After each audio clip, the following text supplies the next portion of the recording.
TC Rádio, a rádio oficial de quem investe. O Bruno Mazzoni está na ponta da conexão. Seja bem-vindo, Brunão, direto de Jundiaí, para o mundo que nos acompanha na melhor cobertura de mercado, os pontos mais relevantes da doleta e do Ibovespa Futuro. Chega aí, Brunão! Fala, Léo. Muito bom dia para vocês todos, para você, para todos que estão aí na cabine contigo e para quem assiste também no YouTube hoje com sol, então tô possibilitado aqui de falar com vocês. Vamos lá, vou começar compartilhando contigo. Eu acho que eu vou compartilhar o DI rapidamente para vocês, pessoal, para dizer que, olha, o DI nesse momento, no curtíssimo prazo, até maio, primeira semana, bateu o martelo do arcabouço ali, ele deve ficar com uma pressão um pouquinho mais compradora, mas entre hoje e amanhã já bate em um primeiro momento aqui para você caprichar na sua small cap, pode ser só um voo de galinha, tende a ser um voo de galinha aqui do DI até os 12,17 no curtíssimo prazo, tá? Então eu olharia bastante para o DI entre hoje e amanhã, principalmente.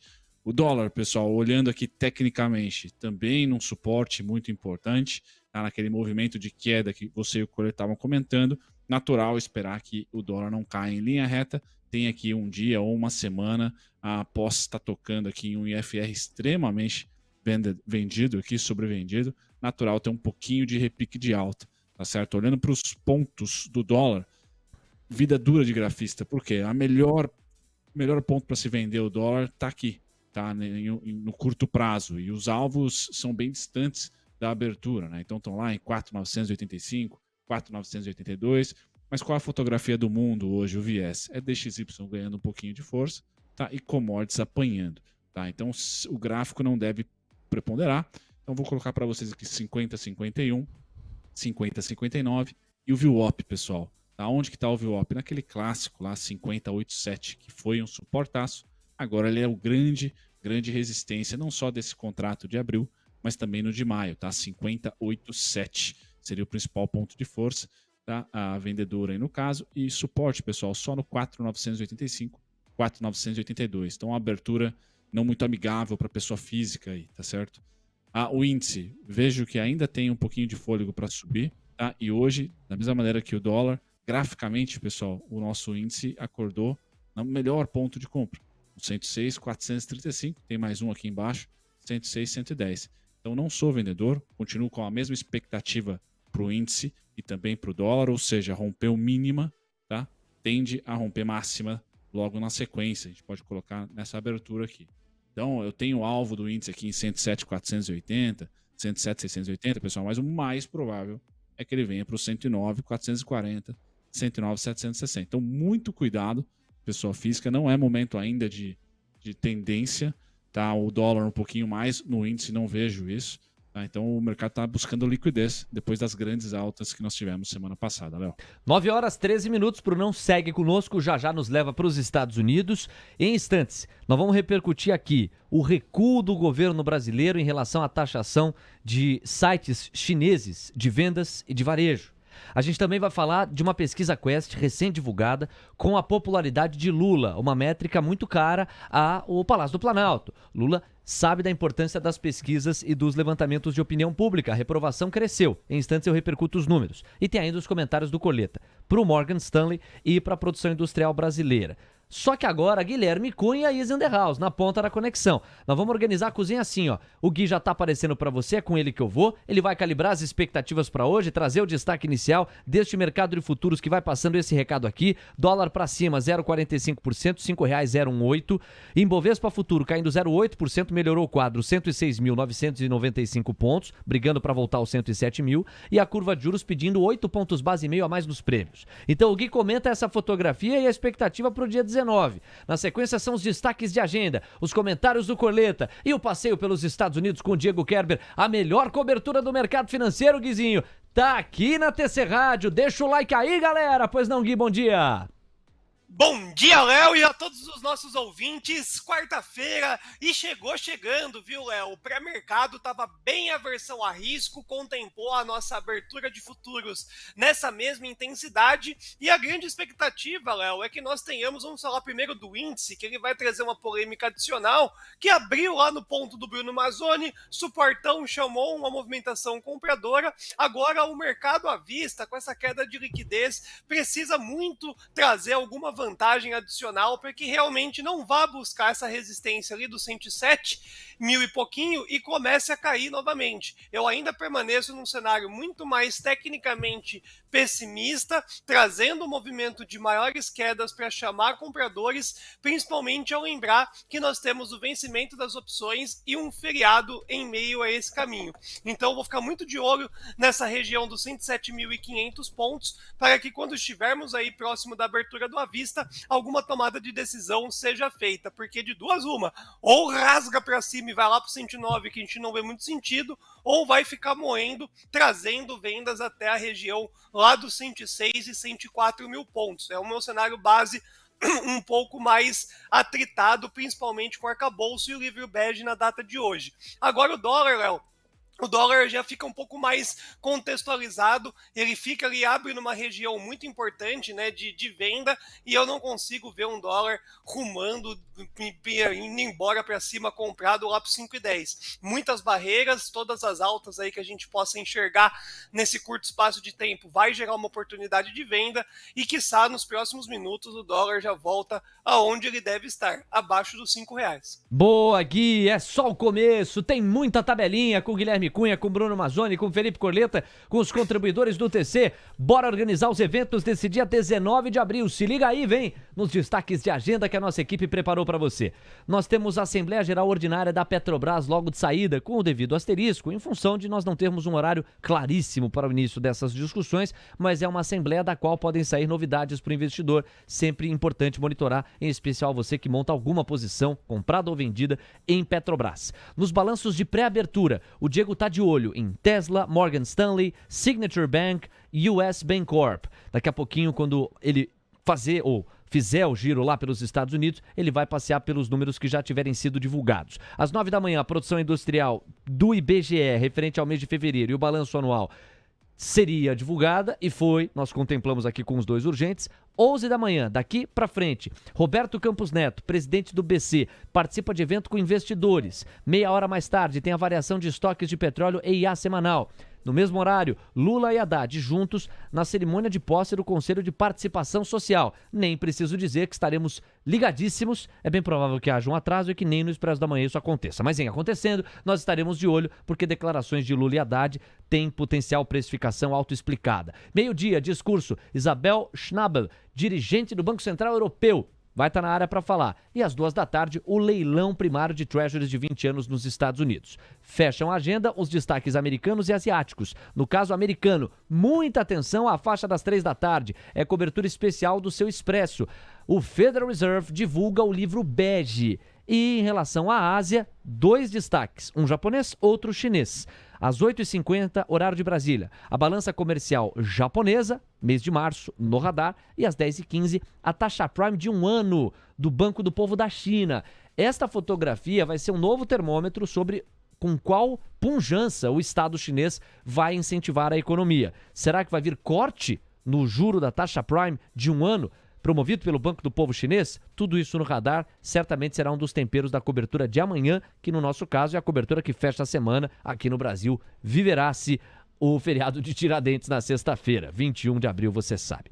9h19, Corleta, eu deixei alguns pontos no ar. Por protocolo, em relação à agenda, é o livro bege, o evento contratado que mais pode fazer preço? Esse é um ponto. Outro ponto é o comentário de Morgan Stanley e um terceiro ainda a produção industrial. Bora lá contigo. Eu acho que o livro bege sim pode trazer alguma sensação, mas eu acho que já está muito claro a direção do sentimento, né? Que é um sentimento de elevação de juros. Isso vem acontecendo, apesar de na semana passada ter visto CPI e PPI americano muito bons, isso piorou com esse sentimento de que os juros vai subir mais, tem piorado aí, especialmente com esses números de hoje da inflação na zona do euro.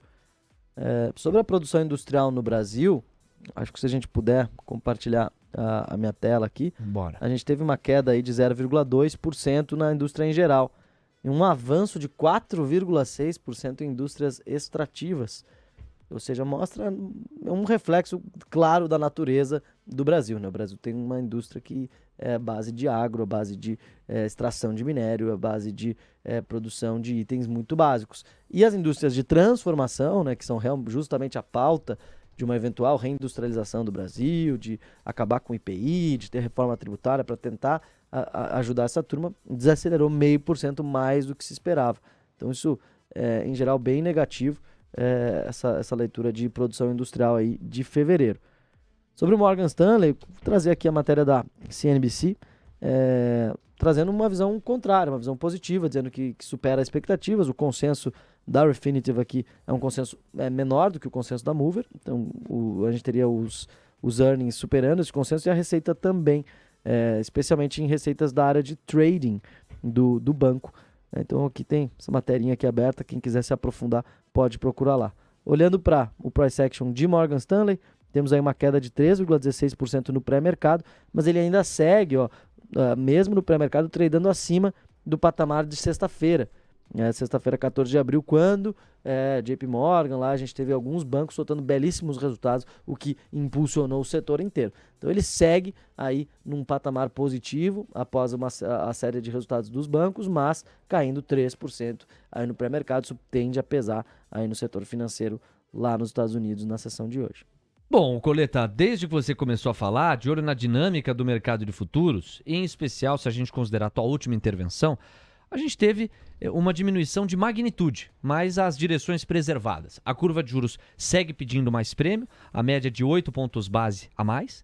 Aí nós temos a moeda americana subindo 0,44%, já subiu muito mais. A máxima intradiária, você que está chegando agora, chegou a ser de R$ 5,029, quase R$ 5,03. Agora estamos em R$ 5,01, R$ 5,018. E o Ibovespa futuro recuando 0,79%, de volta aos 107 mil pontos. A desidratação, que chegou a ser de 1.300 pontos, agora é de 850 pontos.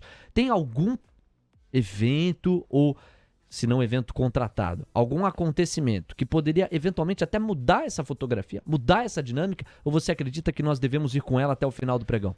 Ontem apareceu bastante vendedor quando o dólar quis tocar os R$5. Tá? Hoje a gente tem uma pressão de fora, um dólar muito forte no mundo, isso tende a levar esse dólar aí sim a operar para cima hoje.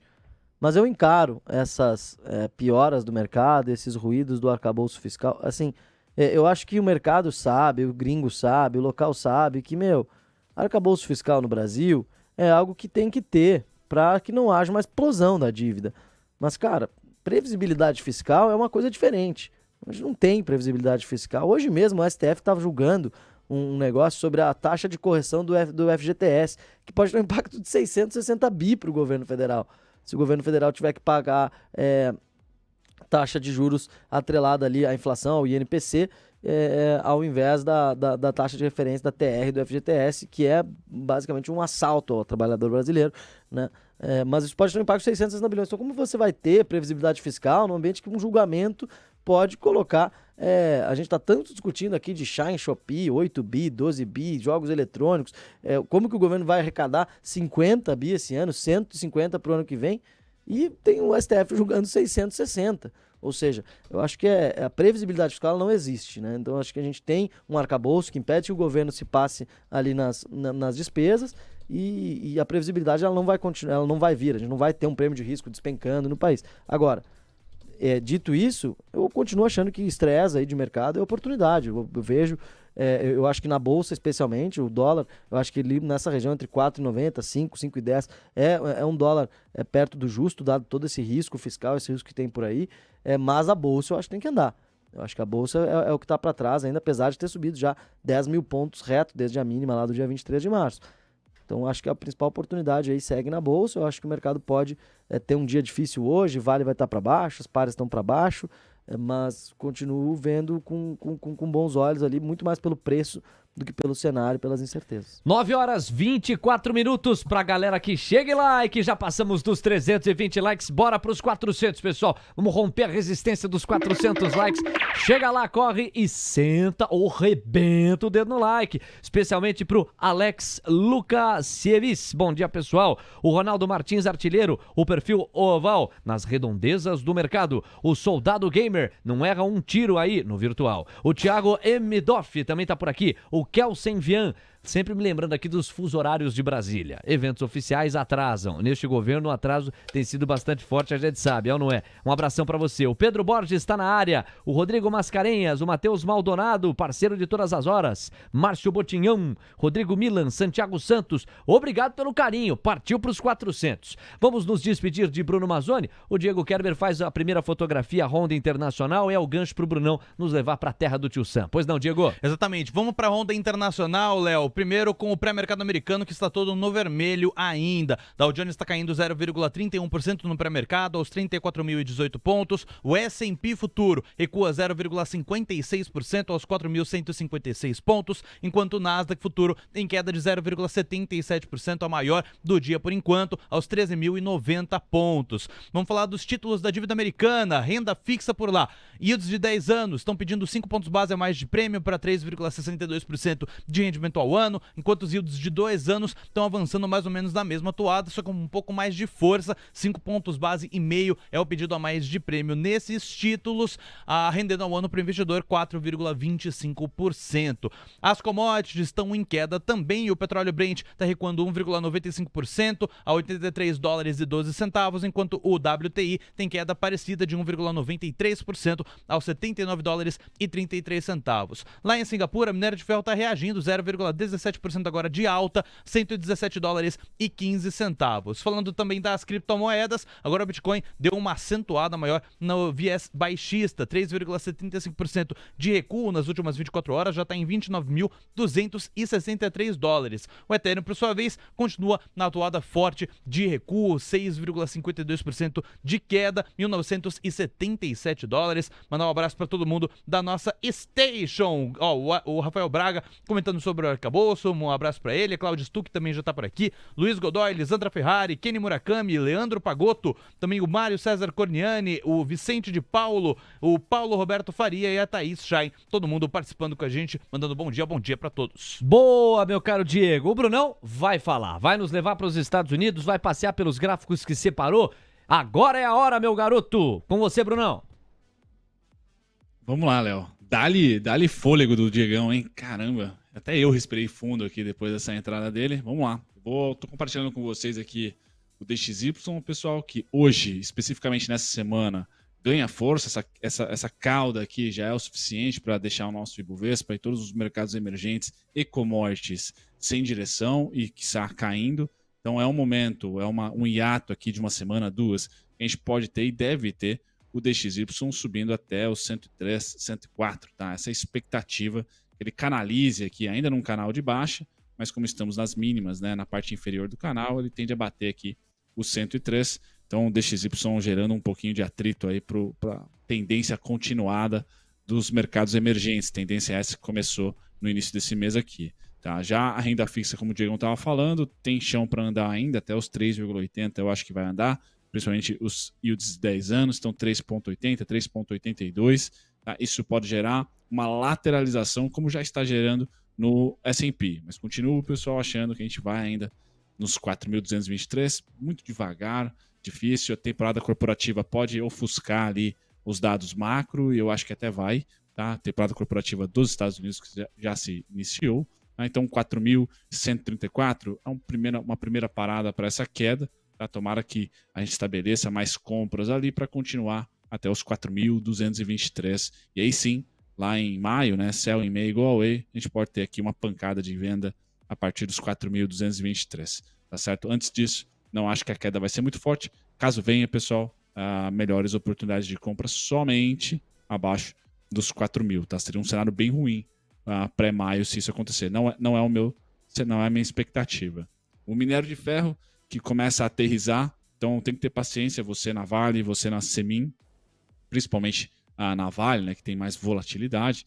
Tá? Por quê? A tendência que nós temos para o minério de ferro nos próximos dias, nos próximos pregões, é que ele não traga altas consecutivas tão pouco baixas. Tá? Então deve ser formado aqui um fundo arredondado, né, vários candles nessa região do 116 ao 111, tá? E aí sim, para algum momento um pouquinho mais para frente, acho que pós aí esse fortalecimento breve do dólar, pelo menos assim espero que seja breve, tá? A gente tenha o minério de ferro ainda no segundo trimestre rumando para o 124 ao 128, tá? A máxima ali que eu acredito para esse segundo TRI, já que a máxima do ano já tocou, 139. Então, de novo, o setor de minério, pessoal, aqui na Bolsa, ótimo para dividendo. Para ganho de capital é muito difícil imaginar o minério passando a máxima que já foi feita esse ano de 140. Tá? Então, hoje, um dia um pouco mais chato, mas equilibrado. Então, não vai ser uma queda durante todo o pregão, que pode até animar um possível soluço aí da Vale, pode até animar o índice Bovespa durante o pregão de hoje. Quem frustrou, e aqui eu estou compartilhando agora um gráfico diário para vocês, é o petróleo. Não conseguiu, tá, romper aqui os 87,44, ponto que nós tínhamos, e ponto de consolidação. Então o petróleo no amarelo, aqui nesses pontos que eu tenho em amarelo, pessoal, tiro, porrada e bomba. O trader tem que ser vendedor na parte superior dos pontinhos amarelo e tem que ser comprador na parte inferior. E aqui eu acho que está o melhor trade do final de abril ou talvez de maio, é você apostar novamente no setor de Junior Oils, por exemplo, ou como a Petrobras está andando, não importando petróleo, né? Mais para as Junior Oils, pessoal, você ficar de olho aqui dos 80 fraco, tá? Mas principalmente 77, 76 dólares e 29, 76 dólares e 50. Ali está a sua Prio voltando a respirar, a sua Petro Recôncavo, a 3R eu acho que virou um bichinho diferente, né? Mas principalmente em alta, essas três aí que não. A Petrobras, que tem vida própria, é gringo comprando aqui pelo preço, como o Corleta falou, valor muito barato. Então, petróleo a 76,50, 76,30 é a nova oportunidade. Por quê? Sazonalmente, petróleo faz topo em julho. Tá? Então, você vai ter ali, muito provável, se ele descer aos 77, 76, um trade mensal, ali, um swing trade, um position para fazer para alguns pregões, que acho que essa é uma oportunidade interessante para você, para nós, pessoas físicas. Só queria fazer um complemento ao Brunão. De fato, se a gente vir o barril do Brent tocar 76 dólares, olha, você pode ter certeza que o governo brasileiro vai ter a maior agilidade do mundo para revisar para baixo os preços da Petrobras. Isso traz um alívio inflacionário enorme e com sustentação num caso como esse. Será que o barril chega? É uma faixa importante ressaltada pelo nosso Bruno Mazzoni. O segundo ponto, em relação ao minério de ferro, uma chamada de atenção especial, a decisão da taxa Prime de 1 ano hoje na China. Vai ser às 10h15, horário de Brasília. Se houver um incremento do corte de juros, sugerindo um Estado chinês mais estimulador ainda da atividade econômica chinesa, isso pode se traduzir na precificação exata da tonelada do minério de ferro, o que puxa Vale para o dia seguinte, para amanhã, portanto. Vamos ficar de olho, ligadíssimo, portanto. O Brunão que volta na faixa das 10 com os destaques do mercado à vista. Super Mazzoni, um abraço, até lá. Valeu, Léo, até daqui a pouco. TC Rádio, a rádio oficial de quem investe.